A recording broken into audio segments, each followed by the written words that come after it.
Bovespa conseguiu acumular uma alta no ano até o momento, apesar da queda ontem, da volatilidade muito forte desde as eleições. Agora, é possível pensar num rally de fim de ano? O cenário global, onde as mudanças na política de Covid-0 na China são um catalisador positivo, já permite uma valorização das empresas brasileiras agora, nessas últimas semanas de 2022? Para responder essa e outras perguntas, eu recebo o Fábio Spínola, que é sócio fundador e gestor da Apex, uma gestora independente, especializada em ações, com 5,1 bilhões de reais sob gestão. Fábio, seja muito bem-vindo aqui ao programa Cabeça de Gestor. Obrigado, Carla. Obrigado pela oportunidade. E vai ser um bom papo aí sobre a Bolsa, né? Não temos grandes expectativas em relação à valorização da Bolsa como um todo, né? No agregado, à luz Vocês não da... acham que não deve ter rally, então, nesse fim de ano? Primeira pergunta. Essa pergunta é a pergunta de US$ 1 milhão, né? Eu acho que não vemos uma combinação de elementos top-down que tragam um apetite maior para a Bolsa nesses próximos meses. Agora, a gente sabe que tudo muda muito rápido e eu acho que... Por que eu não vejo essa possibilidade de rally pelo top-down?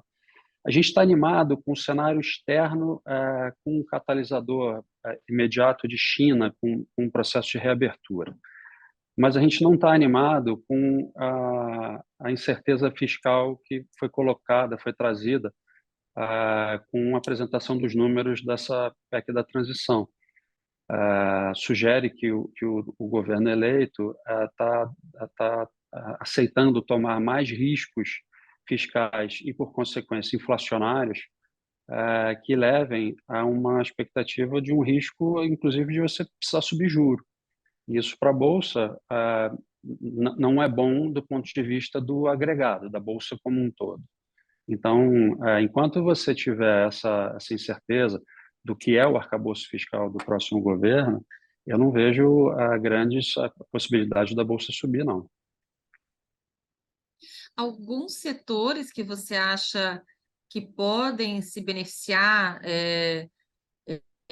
e não tão óbvios, digamos, com essa redução da restrição na China, a gente vê aí mineração, siderurgia, um pouquinho à frente, mas alguns outros setores menos óbvios que podem se beneficiar? Eu acho que tem as segundas derivadas, né? Assim, o que a China compra, né? Então, além do consumo local, que com reabertura você tem um impulso, né? Eu acho que as derivadas, você tem uma eventual maior procura por imóveis, você tem uma eventual maior procura por automóveis na China.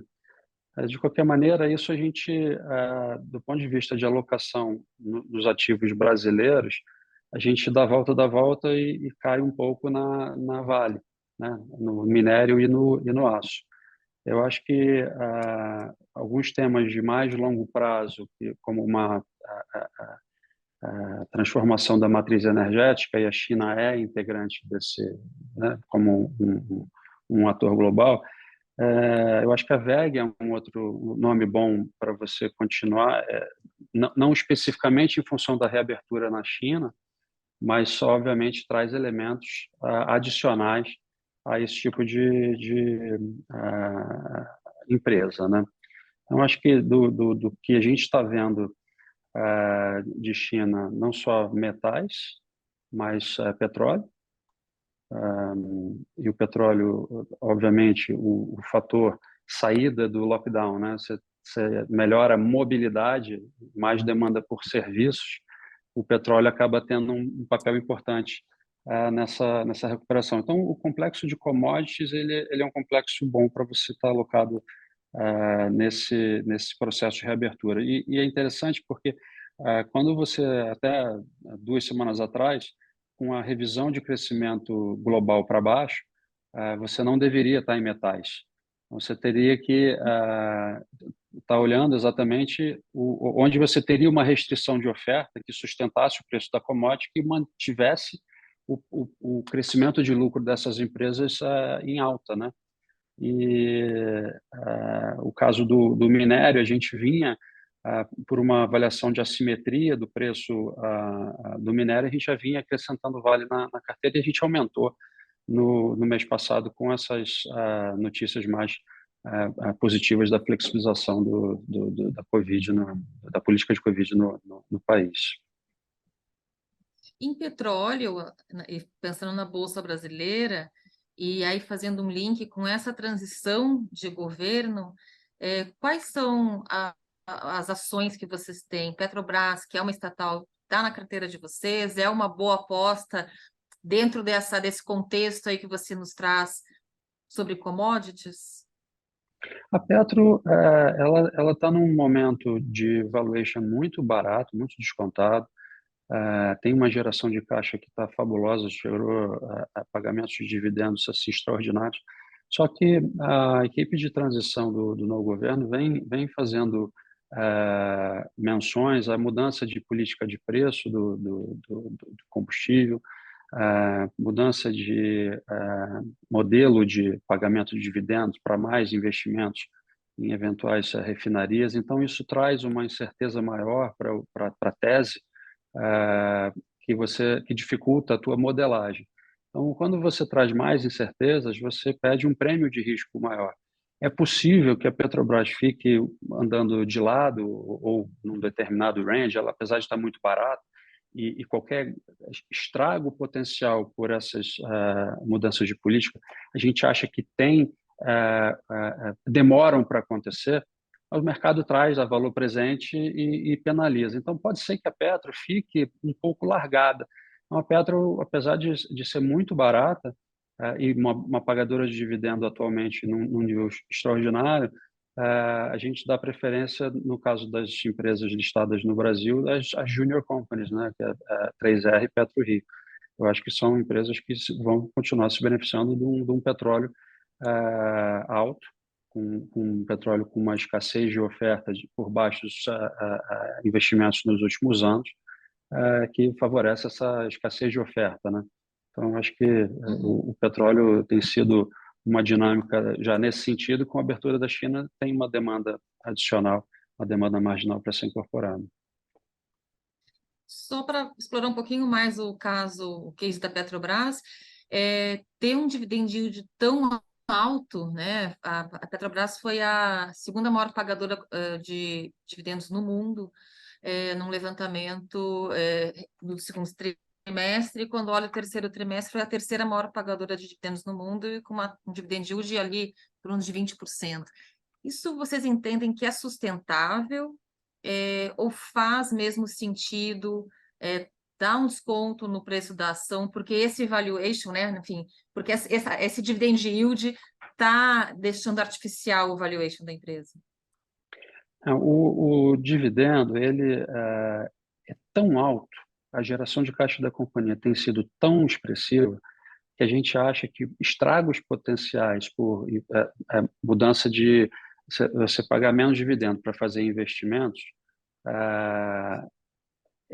eles vão fazer um estrago pequeno, mas toda essa incerteza acaba pedindo um prêmio de risco maior e o papel pode ficar underperformando, como se você fosse achar melhores investimentos na bolsa do que ficar alocando capital na companhia. Mas ela está muito barata e pagando um dividendo extraordinário.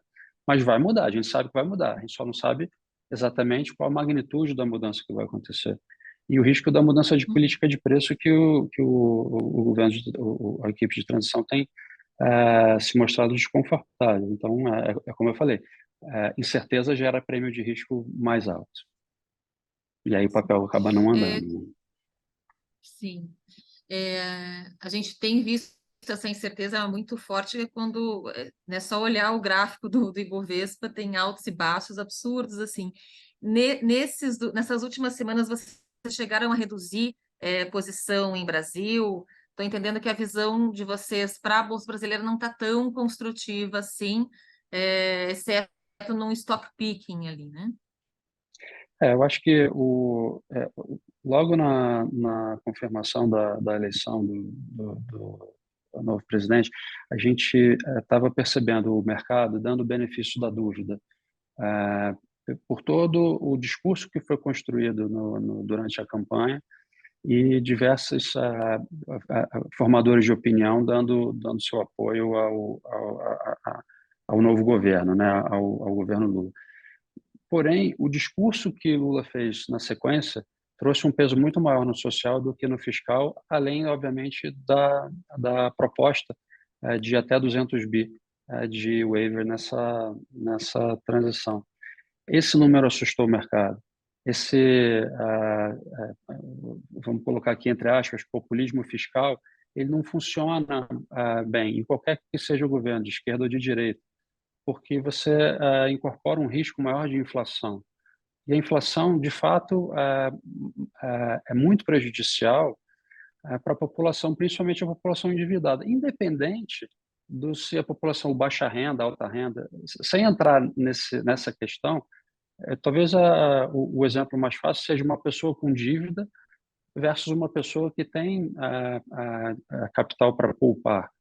Você pega um investimento em ativos que rendam mais do que a inflação, como uma NTNB, como diversas empresas na Bolsa, que têm crescimento maior do que a rentabilidade da NTNB, ou seja, inflação mais, a pessoa que tem um capital para investir vai estar protegido da inflação usando esses instrumentos, esses ativos financeiros.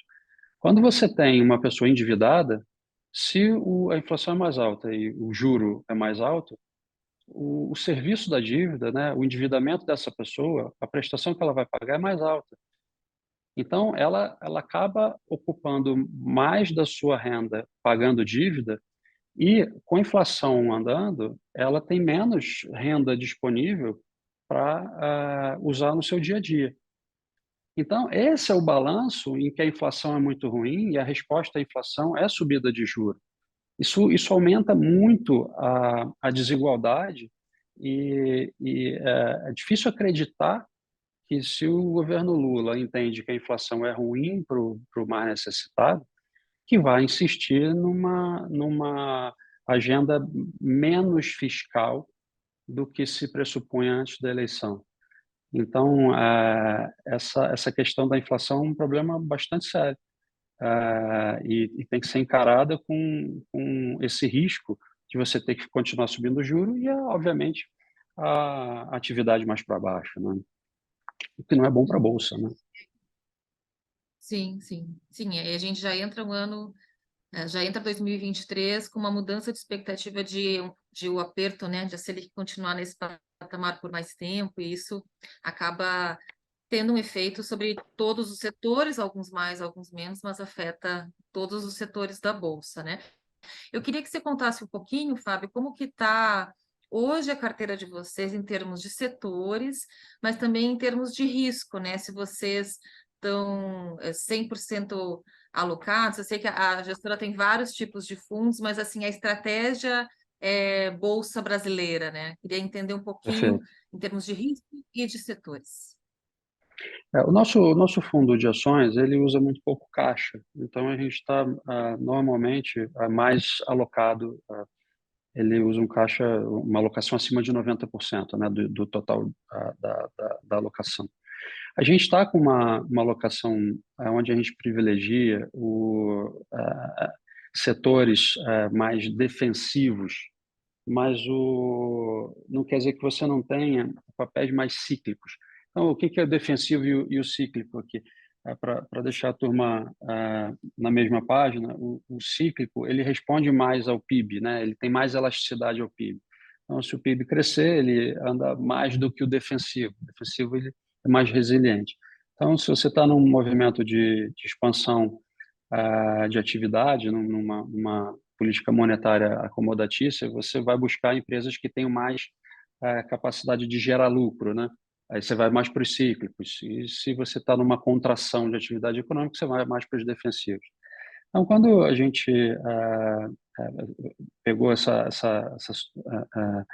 movimento recente de um discurso mais social do que fiscal, e a gente acha que o social tem espaço para conviver com o fiscal, Uma mudança imediata que a gente fez foi diminuir um pouco do que era mais cíclico. Seriam empresas que estariam se beneficiando de corte de juro no segundo semestre de 2023, que era a nossa premissa, que era o nosso cenário central. Então, isso a gente cortou rapidamente. Isso foi, obviamente, no setores mais cíclicos, de varejo e construção civil. Onde a gente está alocado agora são alocações que a gente veio carregando no último ano e meio, que são empresas que estão com uma possibilidade de crescimento de lucro pelos próximos 2 anos, com uma visibilidade muito alta. O que eu quero dizer com isso? A gente tem uma certeza, uma convicção boa de que essas empresas vão continuar entregando crescimento de lucro, pelo menos pelos próximos 2 anos. E essas empresas estão dando para a gente uma expectativa de retorno que é acima do que a gente vê como expectativa de retorno da renda fixa medida pela NTN-B. Então, a inflação, mas a NTN-B, passando uma régua, está pagando 6,10, 6,20, a inflação mais 6,10, 120, a gente tem uma expectativa de crescimento de lucro acima desse percentual, considerando, inclusive, a soma do dividendo como um retorno absoluto. Isso, para a gente, é o grande motor do preço das ações. Então, acho que tem várias empresas que estão com essa taxa de crescimento de lucro, que do lado mais cíclico, a gente poderia colocar a varejista de vestuário Arezzo, por exemplo. Ela vem executando muito bem e a gente vê um potencial de continuar entregando taxa de crescimento de lucro, não só operacional, mas como crescimento inorgânico, como uma mola do crescimento da companhia. Outra empresa também que é um pouco mais cíclica, também que tem mantido uma resiliência super boa do lado operacional, é a Intelbras. Ela é mais assim small cap, mas ela tem tido uma penetração no mercado com um crescimento super favorável. A gente acha que tem tudo para continuar crescendo em algumas verticais, como segurança, energia limpa, e até mesmo dentro de telefonia 5G, que é um outro vetor importante que a gente vê com crescimento sólido para os próximos anos. Eu falei da VEG, eu acho que é uma tese super importante para você carregar na carteira. A VEG foi uma grande oportunidade que a gente viu no segundo tri do ano, o papel estava caindo bastante, a gente aproveitou para montar a posição, a gente mantém essa posição, está muito satisfeito com o momento operacional, o momento de lucro. Eu acho que a gente pode falar também de alguns dentro dos setores mais defensivos, né? O setor de saúde, que faz parte dessas teses mais de longo prazo, teses seculares, né? Demografia, que é o serviço de laboratórios, né? Que é o caso de Fleury e a fusão com Pardini. Também a gente vê um valuation super descontado, a gente vê uma possibilidade de crescimento também super sólida. Também gostamos da tese. A BB Seguridade tem tido um ano espetacular em termos operacionais, se beneficia muito do seguro de quebra de safra agrícola, se beneficia de crédito pessoal, né, o seguro de vida do crédito pessoal, que é embutido no crédito pessoal. Então, até se houver um estímulo de uso dos bancos estatais como mola propulsora aí do consumo, né, de estímulo fiscal, a gente acha que até por esse vetor você estaria protegido nesse seguro de vida que chama prestamista, né? Seguro de vida embutido no crédito pessoal. Então são alguns exemplos assim de setores defensivos que a gente gosta. O varejo de alimento, no açaí, a gente também vê com muito bons olhos a operação, o crescimento de área de vendas, né, com as conversões das lojas do Extra para a marca açaí. Então, são alguns exemplos bons aí de defensivo. No setor financeiro, a gente gosta de B3, tem um mix de valuation e um pouco mais de beta, se você estiver vendo o mercado eventualmente acomodando e podendo melhorar, seria uma alternativa muito boa também.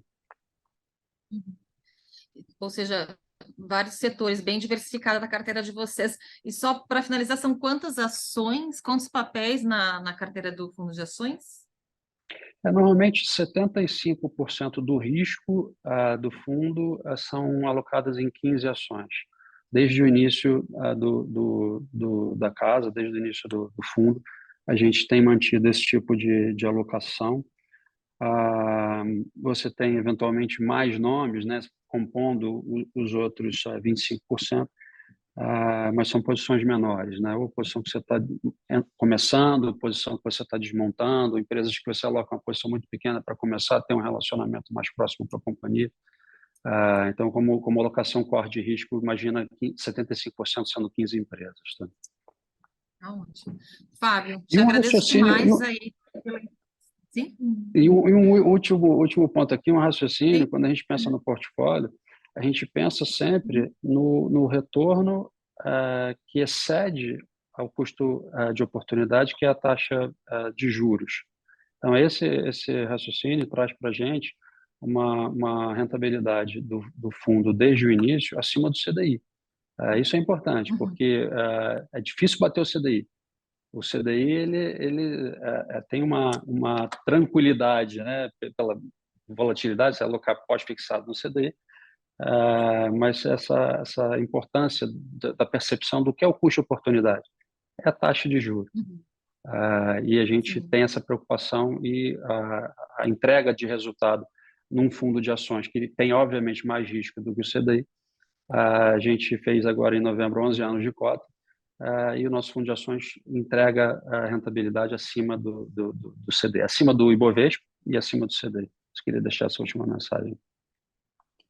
Com o CDI do jeito que está hoje, que deve ficar por pelo menos uns 2 anos, 1 ano e meio, é um desafio mesmo. Bom, e a gente encerra então aqui, Fábio, a entrevista. Te agradeço demais aí por aceitar nosso convite. Obrigado a você, Carla. A gente encerra então o programa Cabeça de Gestor. O apoio técnico foi do Bruno Nogueirão, que é da TV Estadão.